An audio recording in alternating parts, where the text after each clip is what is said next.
नमस्कार, आदाब, सत श्री अकाल, जय भीम, जोहार। मेरा नाम है नवीन Kumar. NCP SP chief Sharad Pawar ने महाराष्ट्र के चढ़ते हुए चुनाव में नरेंद्र मोदी पर अब तक का सबसे तीखा हमला बोला है। उन्होंने उन्हें देश का सबसे बड़ा विभाजनकारी कहा है। पवार ने महाराष्ट्र से लेकर झारखंड तक विधानसभा चुनाव प्रचार अभियान में दिए उनके भाषणों की इतनी तीखी आलोचना की है कि बीजेपी बुरी तरह तिलमिला उठी है। इतना ही नहीं, योगी आदित्यनाथ पर हमला बोलते हुए शरद पवार ने कहा कि मैं उन पर एक शब्द भी बर्बाद नहीं करना चाहता।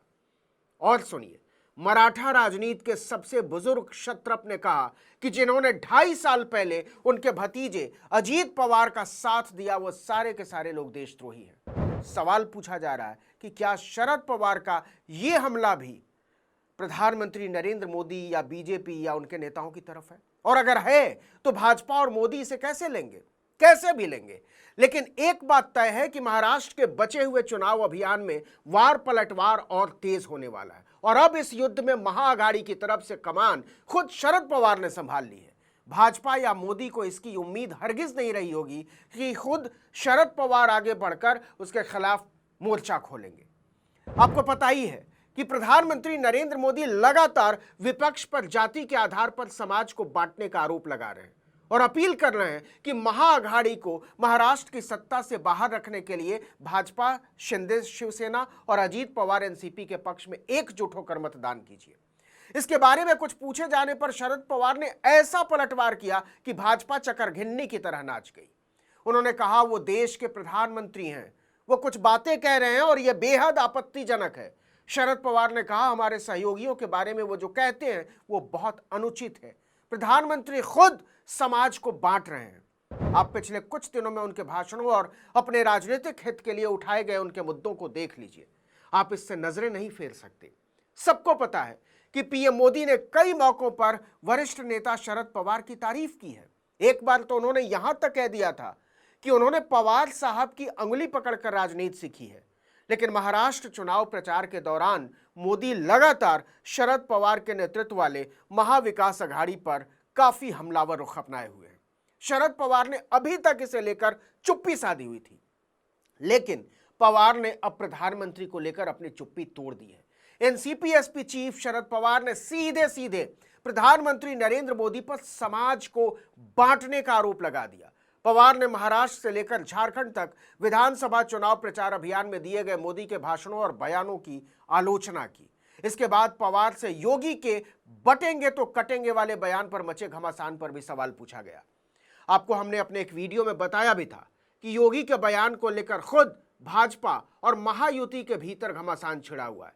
पंकजा मुंडे भाजपा के नेता हैं और अजीत पवार ने तो कई बार खुलकर कह दिया कि ऐसे नारों की महाराष्ट्र में कोई जगह है नहीं।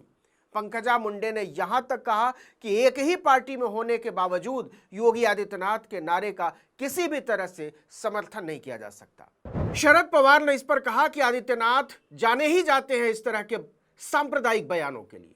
ये वो लोग हैं जो भगवा कपड़े पहनते हैं और सांप्रदायिकता फैलाते हैं, नफरत फैलाते हैं। वो देश का अहित कर रहे हैं, उन्हें महत्व क्यों दिया जाए, इसकी हरगिज जरूरत नहीं है। शरद पवार ने कहा कि मैं उनके बारे में एक वाक्य भी बोलना नहीं चाहता, not even a single sentence. वो मेरी प्रतिक्रिया के लायक नहीं है। इसके बाद से महाराष्ट्र की राजनीति और गर्म हो गई है। खासकर उनके भतीजे अजीत पवार की स्थिति को लेकर चर्चा बहुत तेज है कि क्या शरद पवार उन्हें वापस लेने वाले हैं। चुनाव के बाद ऐसी कोई संभावना बनेगी? उनके साथ आने की किसी भी संभावना पर शरद पवार ने स्थिति साफ कर दी है। उन्होंने कहा कि वो उन लोगों से कोई संबंध नहीं रखेंगे जो बीजेपी के साथ हैं। उन्होंने कहा कि हमारी अपनी पार्टी है और यही हमारा सच है। कुछ लोग बीजेपी के साथ जुड़ गए हैं, इन चीजों पर चर्चा करने का सवाल ही नहीं उठता।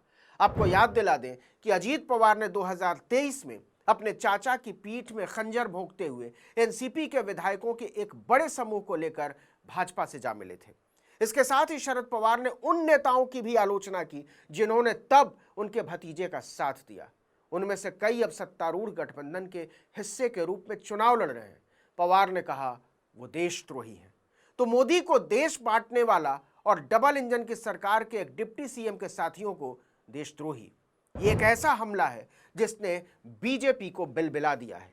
अब सबको इंतजार है कि वो इसका क्या जवाब देती है, लेकिन इससे ज्यादा इंतजार इस बात का है कि नरेंद्र मोदी शरद पवार पर अब कौन सा नया हमला बोलते हैं। इस वीडियो में इतना ही, लेकिन अगर आपने आर्टिकल 19 इंडिया को अब तक सब्सक्राइब नहीं किया है तो फौरन कर दीजिए, बेल आइकॉन दबाइए, घंटी जैसी आकृति लाइक कीजिए और कमेंट करके बताइए हमारा वीडियो आपको कैसा लगा। हमारा ट्विटर हैंडल है article19_India और मेरा ट्विटर हैंडल है नवीन जर्नलिस्ट। नमस्कार।